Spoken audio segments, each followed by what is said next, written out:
Are you able to see the screen, students? Yes, ma'am. Okay.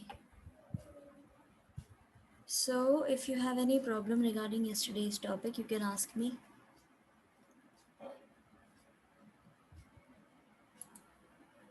No, ma'am, it is clear. Okay. What about others? किसी और को कोई problem है तो पूछ लो अभी.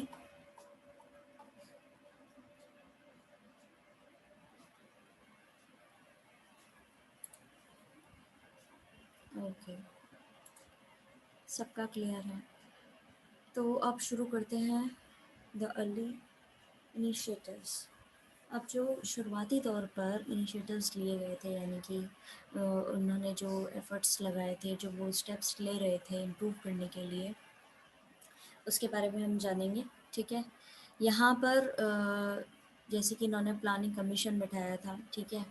और उस प्लानिंग कमीशन में ने क्या अडॉप्ट किया था, एक 5 ईयर प्लान जो है वो अडॉप्ट किया था.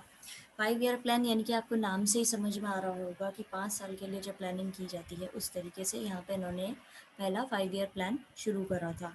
आइडिया बहुत ही सिंपल था. गवर्नमेंट जो है प्रिपेयर करेगी एक डॉक्यूमेंट, ठीक है, जिसके अंदर मतलब प्रॉपर एक प्लानिंग होगी, जिसमें सारी इनकम और सारे एक्सपेंडिचर, यानी कि कितने वो पैसे कमा रहे हैं और कितने उनके खर्चे हो रहे हैं आने वाले 5 सालों के लिए, वो सब उसके अंदर प्लानिंग के तहत वो डिसाइड करेंगे कहाँ पे हमें खर्चा करना है, कहाँ पर हमें इम्प्रूवमेंट के लिए इन्वेस्ट करना है, कहाँ से हमारा आउटकम अच्छा आएगा, कहाँ पर हमारी इनकम ज़्यादा बढ़ सकती है. ये सारी चीज़ें उस डॉक्यूमेंट के अंदर पहले से ही आने वाले 5 सालों के लिए पहले से ही वो सब चीज़ें डिसाइडेड होनी थी. अब ये जो प्लानिंग होनी थी, ये सेंट्रल और स्टेट गवर्नमेंट जो हैं उनके बीच में डिवाइडेड थी, और 2 तरीके से डिवाइडेड थी. एक तो था नॉन प्लान बजट और दूसरा था plan budget. Non plan budget जो था वो किसके लिए था कि कितना खर्चा उनको रूटीन आइटम्स पे करना है, यानी ईयरली बेसिस पे, एक साल के अंदर जो है वो कितना करना है. जैसे 5 साल का उन्होंने प्लान बनाया था, तो एक पहले साल के अंदर कितना खर्चा करना है, दूसरे में कितना करना है, तीसरे में कितना करना है, इस तरीके से. ये तो था नॉन प्लान बजट. दूसरा था प्लान बजट, जिसमें पूरे 5 सालों का जो है वो प्रायोरिटीज़ फिक्स थी.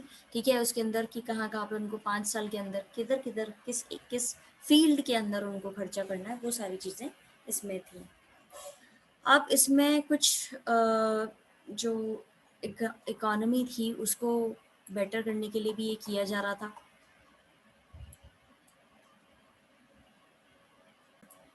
ओके.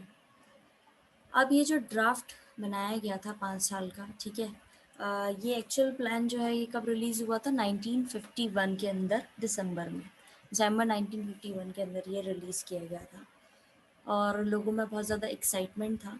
भले ही वो एकेडमिक वाले हों, यानी पढ़ने लिखने वाले हों, जर्नलिस्ट हों, गवर्नमेंट हो, सारी जो प्राइवेट सेक्टर हो, इंडस्ट्रियलिस्ट हुए, फार्मर्स हुए, पॉलिटिशियंस हुए, सब लोग जो हैं बहुत एक्साइटेड थे कि अब हमारे देश की इकोनॉमी जो है वो सुधरेगी. हमने एक प्रॉपर प्लानिंग से एक 5 ईयर प्लान जो है उसको अडॉप्ट किया है. अब सारी चीज़ें जो हैं वो प्रॉपर तरीके से होंगी. कहाँ इन्वेस्ट करना है, कहाँ पे एक्सपेंडिचर करना है, कहाँ पे इनकम बढ़ेगी, वो सारी चीज़ें अच्छे से होगी. अब हमारी सरकार ने एक अच्छा तरीका अपनाया है हमारे देश की इकोनॉमी को इम्प्रूव करने के लिए. तो सारी जगह के जो लोग थे वो इस चीज़ को लेकर बहुत ज़्यादा एक्साइटेड थे. एक्साइटमेंट जो है वो बहुत ही ज़्यादा पीक पे था जब फर्स्ट हुआ. फिर उसके बाद में सेकेंड 5 ईयर प्लान जो 1956 के अंदर हुआ, उसको लेकर के भी थे. और थर्ड 5 ईयर प्लान यानी कि 1961 के अंदर जो हुआ था, उस तक भी लोगों का एक्साइटमेंट जो है थोड़ा थोड़ा कम होने लगा था. अब जब फोर्थ प्लान यानी कि चौथे वाला 5 ईयर प्लान जो था, जो कि 1966 के अंदर होना था, उस समय क्या हुआ था, सबका जो एक्साइटमेंट था वो कम हो गया था. ठीक है. और क्योंकि उस समय देश जो है वो इकोनॉमिक क्राइसिस से झेल रहा था, बहुत ज़्यादा दिक्कत आ रही थी. 5 ईयर प्लान को तो इन्होंने प्लान हॉलीडे की तरह एक छोड़ दिया था कि अब इसको हम थोड़ा प्लान हॉलीडे लेते हैं, यानी कि जो हमारी ये नीति चल रही है 5 ईयर प्लान की, उसको हम थोड़ा ब्रेक लगाएंगे और अपनी देश की इकोनॉमी को सुधारेंगे प्रॉपर्ली, मेनली उसी पे फोकस करेंगे. फिर कई सारे क्रिटिसिज्म भी मिला है इनको दोनों ही तरीके से, जो ये प्लान्स थे उसके ऊपर भी.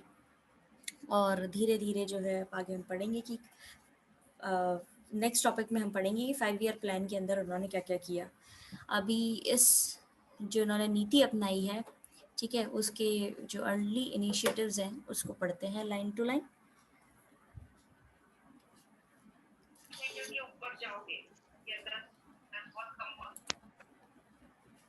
As in the USSR, the Planning Commission of India opted for 5 year plans.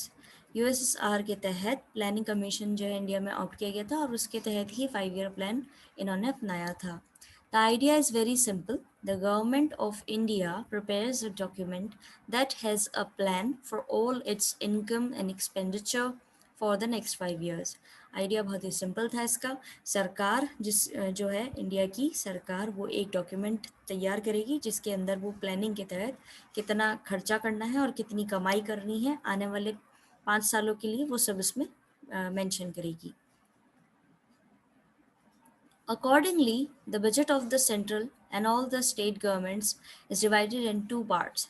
अब इसी के तहत सेंट्रल और स्टेट का जो सरकारें थी उनका जो बजट है वो दो कैटेगरीज में डाला गया था।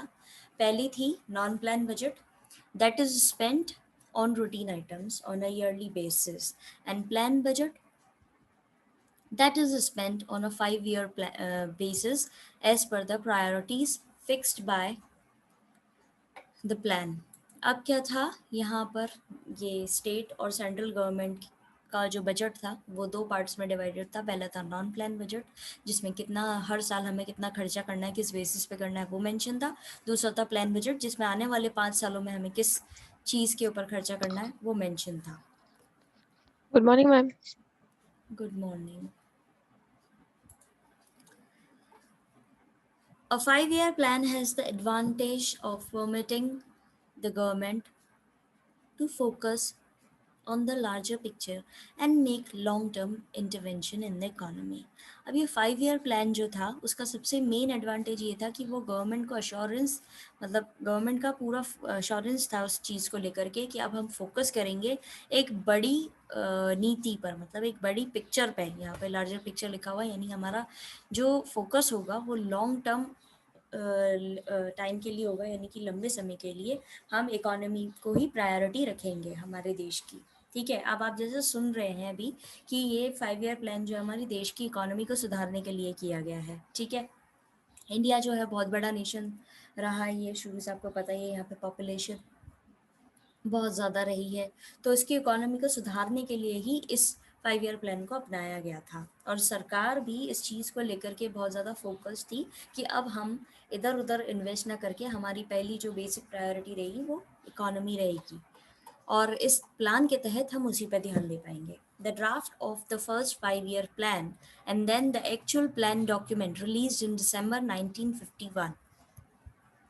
पहले तो उन्होंने ड्राफ्ट बनाया था, जैसे कि आपको मालूम होगा आज भी अगर हम अपना करंट एग्जांपल लें तो हम जैसे कोई प्रोजेक्ट लेते हैं तो उसका पहले सारी एक रफ पेज पे सारी चीज़ें लिखते हैं कि हमें कहाँ पे कितना हमें उस प्रोजेक्ट के अंदर इन्वेस्ट करना है, क्या क्या चीज़ें हमें ज़रूरत है। तो यहाँ पे उसका ड्राफ्ट जो है वो डाला गया था, और एक्चुअल प्लान डॉक्यूमेंट जो है वो कब आया था, वो रिलीज़ किया गया था दिसंबर 1951 के अंदर। It generated a lot of excitement in the country, और इस चीज़ से यानी कि 1951 के अंदर जो ये चीज़ हुई थी उससे लोगों के अंदर बहुत ज़्यादा एक्साइटमेंट हो गया था, खुश थे लोग बाग। People from all walks of life, academics, journalists, government and private sector employees, industrialists, farmers, politicians, etc., discussed and debated the documents extensively। अब जैसे कि हमारे आज देख लें, अभी कोई भी इवेंट होता है, सपोज इलेक्शन आ रहे हैं, तो इलेक्शन पर हर जगह पे हर किसी तरह के लोग हों, वो स्टूडेंट्स हों या प्राइवेट सेक्टर में काम करने वाले लोग हों, जर्नलिस्ट हों या पब्लिक सेक्टर में काम करने वाले गवर्नमेंट एम्प्लॉयज़ हों, सब चीज़ें उसको लेकर के डिस्कस करते हैं, डिबेट करते हैं, वाद विवाद करते हैं कि कौन जीतेगा कौन नहीं जीतेगा, किसकी नीति सही है, कौन सही तरीके से अपना प्रचार प्रसार कर रहा है, सब तरह की बातें होती हैं।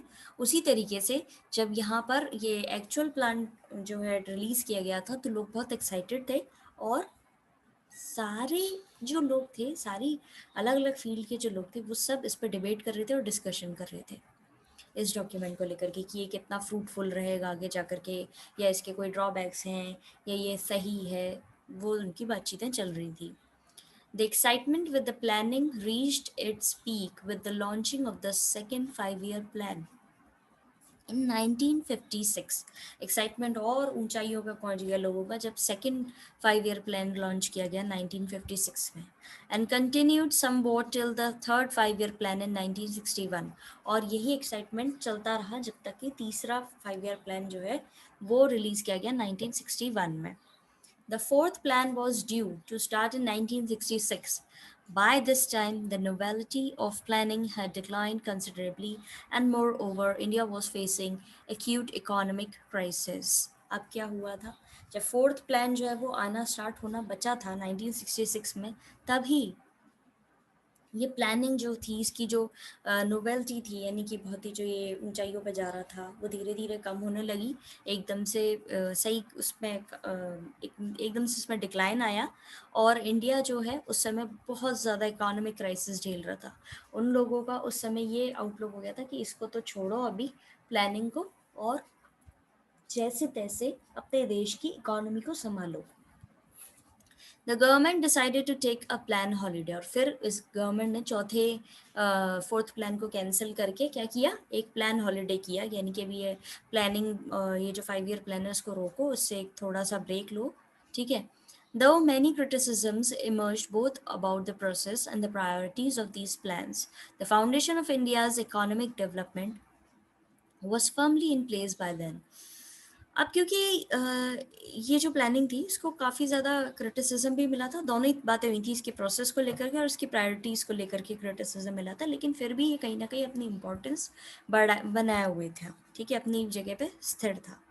अब इन पैराग्राफ्स में अगर आपको कोई भी दिक्कत आई है तो अभी आप पूछ सकते हैं।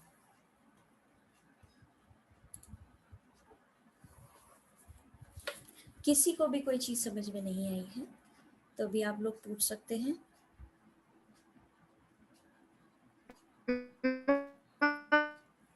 Ma'am holiday. बेटा सिर्फ हॉलीडे सुनाई दिया है, आप प्लीज़ लिख लो, आवाज़ नहीं आ रही है आपकी clear. Ma'am plan holiday. Plan holiday यानी कि यहाँ पर जो ये चल रही थी ना इनकी नीति, उससे इन्होंने छुट्टी ले ली थी थोड़े समय के लिए, इसलिए उसको बोला गया प्लान हॉलीडे। यानी कि हम ये जो हमारी प्लानिंग चल रही है, हम फॉलो कर रहे हैं इस प्रोग्राम को अभी यहीं रोकते हैं, और हमारी देश की जो इकोनॉमी बिल्कुल एकदम नीचे चली गई है, उसको जैसे तैसे किसी भी तरीके से उसके लिए जो हमें प्रिवेंटिव मेजर्स लेने चाहिए उस प्रॉपर टाइम पे उसी सिचुएशन में वो लेने चाहिए। Last line of para. The foundation of India's economic development was firmly in place by then. जो इकोनॉमिक डेवलपमेंट की जगह थी, ठीक है, जो प्रोसेस चल रहा था वो अब उस क्रिटिसिज्म के होने के बावजूद भी, और जो प्रायोरिटीज़ और प्रोसेस को क्रिटिसिज्म मिल रहा था, जो आलोचना हो रही थी, उसके बावजूद भी वो अपनी जगह बनाए हुए था, ये मतलब है। अब समझ में आया plan holiday Anushka? Yes ma'am. और विजयश्री लास्ट लाइन समझ में आई आपको? आपने चैट ऑप्शन में पेज पूछा था जो।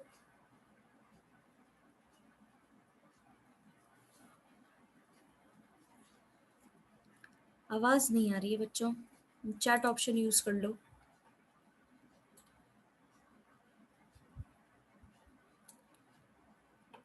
ओके, और किसी को कोई दिक्कत?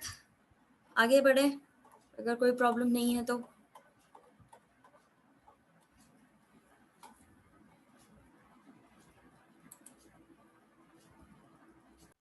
ओके, अब है हमारा फर्स्ट 5 ईयर प्लान। अब हम इस प्लान के बारे में पढ़ेंगे कि ये एग्जैक्टली है क्या। फर्स्ट 5 ईयर प्लान जो है वो 1951 से 1956 के अंदर की हुआ था, पहला जो था, ठीक है। उसके अंदर कंट्री की इकोनॉमी जो है उसको मेन बेसिकली क्या फोकस था उन लोगों का कि हमारे देश में से गरीबी हटानी थी, ठीक है। के.एन. राज एक यंग इकोनॉमिस्ट थे जो इस प्लान को ड्राफ्ट करने में जिनका बहुत बड़ा रोल रहा है, और ये चाह रहे थे कि धीरे धीरे इस चीज़ को हमें अपनाना चाहिए। और पहले 2 डेकेड्स के अंदर जो है बहुत ही अच्छे तरीके से डेवलपमेंट हुआ था, लेकिन इनका मानना ये भी था कि ये हमारी डेमोक्रेसी को लेकर के खतरा पैदा कर सकता है। अब क्या होता है, आपको एकदम से जैसे अपन कोई चीज़ बताते हैं तो एकदम से आपको उस चीज को लेकर के एनालाइज नहीं करना चाहिए। एकदम से आपको उसको पहले पूरा समझो कि क्या ये कहना चाह रही है। अब जैसे इन्होंने हालांकि के.एन. राज जो है ये यंग इकोनॉमिस्ट थे और इन्होंने ही इस प्लान को ड्राफ्ट किया था, लेकिन साथ ही साथ इन्होंने इसके साथ में ये चीज भी कही थी कि ये धीरे धीरे शुरू करना चाहिए इसकी, क्योंकि अगर एकदम से हम पहले 2 डेकेड में ही इस चीज को अपना लेंगे, एकदम से डेवलपमेंट कर देंगे, तो कहीं ना कहीं ये हमारी जनतंत्र यानी कि हमारी जो डेमोक्रेसी है उसको लेकर के ये खतरा पैदा कर देगा। फर्स्ट 5 ईयर प्लान जो है एड्रेस किया गया था और मेनली बेस्ड था एग्रेरियन सेक्टर के लिए, यानी कि जिसके अंदर डैम्स और इरिगेशन को इम्पोर्टेंस दी गई थी फर्स्ट 5 ईयर प्लान में, क्योंकि हमारा देश जो है वो एक एग्रीकल्चरल बेस्ड देश है। ठीक है, यहाँ पे एग्रीकल्चर ज़्यादा एक्टिविटीज़ ज़्यादा होती है, एग्रीकल्चरल एक्टिविटीज़, और खेती बाड़ी को ही इन लोगों ने भी इम्पोर्टेंस दी थी और पहले 5 ईयर प्लान में। ठीक है, और क्योंकि हमारे देश में जब पार्टीशन हुआ था तो बहुत ज़्यादा खराब सिचुएशन हो गई थी और बहुत ज़्यादा ज़रूरत थी उस समय कि हमारा ध्यान जो है वो एग्रीकल्चर सेक्टर की तरफ जाए और उसको हम इम्प्रूव करें। ठीक है, इसके कारण ही काफ़ी सारे बड़े बड़े प्रोजेक्ट्स जो हैं वो बनाए गए, जैसे कि भाखरा नागल डैम्स बनाए गए थे, इरिगेशन के लिए हेल्पफुल रहते हैं वो। ठीक है, और फिर उसके बाद में एक ये पॉइंट भी आया था कि जो हमारी कंट्री के अंदर सबसे बड़ी प्रॉब्लम आ रही है खेती बाड़ी को इम्प्रूव करने से, जो चीज़ हमें रोक रही है वो है डिस्ट्रीब्यूशन ऑफ लैंड, क्योंकि हमारे देश में ज़मींदारी सिस्टम चला आ रहा है काफ़ी सालों से। तो उस जमींदारी सिस्टम के कारण हमारे यहाँ पर बड़े बड़े जमींदारों के पास में ज़्यादा ज़मीनें हैं और जो काम करने वाले लोग हैं, जो यानी किसान तबके के लोग हैं, फार्मर्स हैं, उनके पास में ज़मीनें नहीं हैं। तो हमारे यहाँ पे ये डिस्ट्रीब्यूशन को वापस से रिफॉर्म करना चाहिए। रिफॉर्म का मतलब ही यही होता है कि उसको दोबारा से रीडिस्ट्रीब्यूट करें सबके, जिस भी जगह पे ये शब्द जुड़ जाएगा वहाँ पर सिंपली आपको ये समझना है कि उसको दोबारा से रीशेप दिया जाएगा। तो यहाँ पर भी वही बात बोली गई थी। एक बार लैंड रिफॉर्म हो गए तो हमारी कंट्री का डेवलपमेंट जो है वो पूरी तरीके से अच्छे लेवल पे जाएगा। अब हम इस पैराग्राफ को लाइन टू लाइन पढ़ेंगे। The first 5 year plan 1951 to 1956 sought to get the country's economy out of cycle of the poverty। इस फर्स्ट 5 ईयर प्लान का मेन फोकस ये था कि हमारी कंट्री को, हमारी इकोनॉमी को गरीबी से निकालना है, साइकिल जो चल रही है गरीबी की उससे निकालना है। K.N. Raj, a young economist involved in drafting the plan, argued that India should hasten slowly for the first 2 decades, as fast as the rate of development might endanger democracy. अब जो हमारा फर्स्ट 5 ईयर प्लान था, ठीक है, उसमें हमें इनका मानना था, ये पहली बात तो के.एन. राज जो इकोनॉमिस्ट रहे हैं उन्होंने ड्राफ्ट किया था, इसका पूरा स्वरूप इन्होंने दिया था। और इन्होंने ये भी बोला था कि धीरे धीरे, जल्दीबाजी नहीं करनी चाहिए, धीरे धीरे हमें डेवलपमेंट लाना चाहिए, क्योंकि अगर ज़्यादा जल्दीबाजी करी जाएगी तो हमारे देश की डेमोक्रेसी को खतरा हो जाएगा। The first 5 year plan addressed mainly the agrarian sector, including investments in dams and irrigation। पहले प्लान के अंदर मेनली फोकस था एग्रेरियन सेक्टर पे, यानी एग्रीकल्चरल एक्टिविटीज़ के ऊपर, जिसके अंदर वो इन्वेस्टमेंट मांग रहे थे डैम्स और इरिगेशन में। डैम्स क्यों? क्योंकि डैम्स में पानी आप अच्छे काफ़ी समय तक स्टोर कर सकते हैं और उससे आपके साल में अगर बारिश नहीं भी हो तो आप उसमें से पानी लेकर के आपकी कम से कम रोज खेतों में पानी तो जाएगा, तो आपका इरिगेशन जो है वो प्रॉपरली चलेगा अगर बारिश नहीं भी आती है तो। इसलिए agricultural sector was hit hardest by partition and needed urgent attention। Agricultural sector जो है उस पर सबसे ज़्यादा असर पड़ा था विभाजन यानी पार्टीशन होने के बाद में, और वो अटेंशन की वहाँ पर सबसे ज़्यादा ज़रूरत थी। हमारे यहाँ पे जब हमारे देश के 2 टुकड़े हुए आज़ादी मिलने के बाद में, पाकिस्तान और इंडिया में बांटा गया, तब वहाँ पे खाने की शॉर्टेज हो गई थी। इसीलिए हो गई थी क्योंकि प्रोडक्शन नहीं था। क्यों हो गई थी? क्योंकि कोई भी चीज़ प्रॉपरली हो नहीं मतलब कोई था ही नहीं। बस एक देश आज़ाद हुआ, गवर्नमेंट जो थी वो ब्रिटिशर्स की थी, वो लोग चले गए, गवर्नमेंट नहीं बन रही थी, और धीरे धीरे हो रहा था सारा काम। अब इतना बड़ा देश है तो एकदम से सारी चीज़ें एकदम से तो होंगी नहीं ना, कि आज हमारा देश आज़ाद हुआ, कल हमारी सरकार बन गई और हो गया काम शुरू। तो उस चीज़ के चक्कर में कोई भी चीज़ प्रॉपरली हो नहीं रही थी, प्रॉपर सिस्टम ही फॉलो नहीं था, इसलिए सबसे ज़्यादा असर एग्रीकल्चर सेक्टर पे पड़ा था।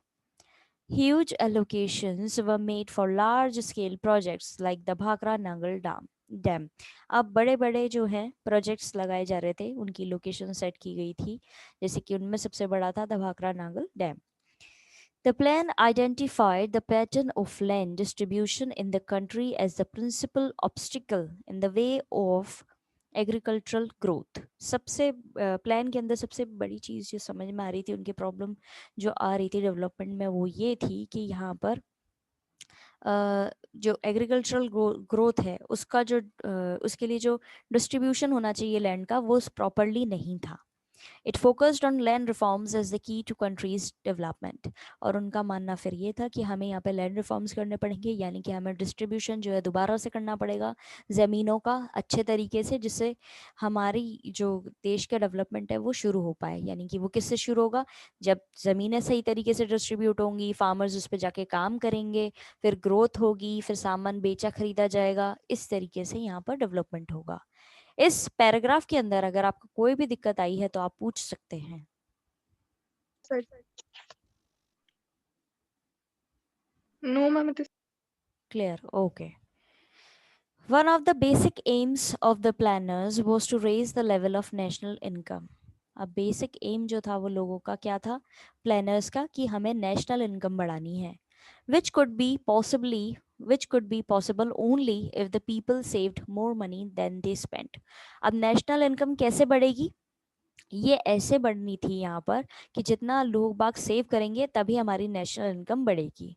ठीक है, जितना वो खर्चा कर रहे हैं उससे ज़्यादा वो बचाएं। As the basic level of spending was very low in 1950s, it could not be reduced anymore। अब जो बेसिक लेवल था खर्चा करने का वो 1950s के अंदर बहुत कम था, ठीक है, तो वो उससे ज़्यादा उसको और कम नहीं कर सकते थे। अब आदमी खाने पीने में तो खर्चा करेगा ही, उसके अलावा तो वहाँ पे कोई खर्चा हो नहीं पा रहा था क्योंकि सब कुछ शुरुआत ही हो रही थी, इसीलिए। So the planners sought to push up savings. फिर भी प्लानर्स ने पुश किया कि अब आपको और सेविंग्स करनी है अगर हमें नेशनल इनकम बढ़ानी है तो। That too was difficult as the total capital stock in the country was rather low compared to the total number of employable people। अब ये इसलिए भी डिफिकल्ट हो रहा था क्योंकि जो कैपिटल स्टॉक था कंट्री का वो बहुत कम था, जितने लोगों को काम मिला हुआ था, क्योंकि उस समय बहुत ज़्यादा दिक्कत थी ना, एम्प्लॉयमेंट भी तो नहीं था। तो जितने लोग कमा रहे हैं वो ही घर चला रहे हैं, और खाने पीने पे वही उन्हीं की सैलरी से खर्चा हो रहा है, और लोग उस समय ज़्यादा थे, पॉपुलेशन ज़्यादा थी, तो उससे क्या हो रहा था, सेविंग्स नहीं हो पा रही थी, और नेशनल इनकम बढ़ानी थी तो सेविंग्स करनी थी, तो ये बहुत डिफिकल्ट हो रहा था। Nevertheless, people saving did rise in the first phase of the plan process until the end of the third 5 year plan। लेकिन धीरे धीरे जब तीसरा थर्ड 5 year प्लान लागू हुआ तब धीरे धीरे लोगों ने अपनी सेविंग्स बढ़ाना शुरू करा। अब धीरे धीरे कंडीशंस इंप्रूव होती है ना, पहले और सेकंड में तो इन्होंने झेला, तीसरे 5 year प्लान के आते आते इनकी थोड़ी सेविंग्स होने लगी। But the rise was not as spectacular as was expected at the beginning of the first plan। लेकिन जो थर्ड 5 year प्लान के तहत इनकी थोड़ी सी जो इनकम, नेशनल इनकम बढ़ी थी, वो उतनी अच्छी नहीं थी जितनी ये लोग एक्सपेक्ट कर रहे थे, और वो भी कब एक्सपेक्ट कर रहे थे, फर्स्ट 5 year प्लान के तहत। और काम कब शुरू हो रहा है इनका, मतलब सेविंग का, तीसरे वाले में। Later, from the early 1960s till the early 1970s, the proportion of savings in the country actually dropped consistently। और बाद में 1960 से शुरुआत में और 1970s के ये जो प्रोपोर्शन है सेविंग्स का, ये बहुत ही कम हो गया, ठीक है, और ये एकदम से धीरे धीरे धीरे धीरे कंसिस्टेंटली ड्रॉप होता जा रहा था।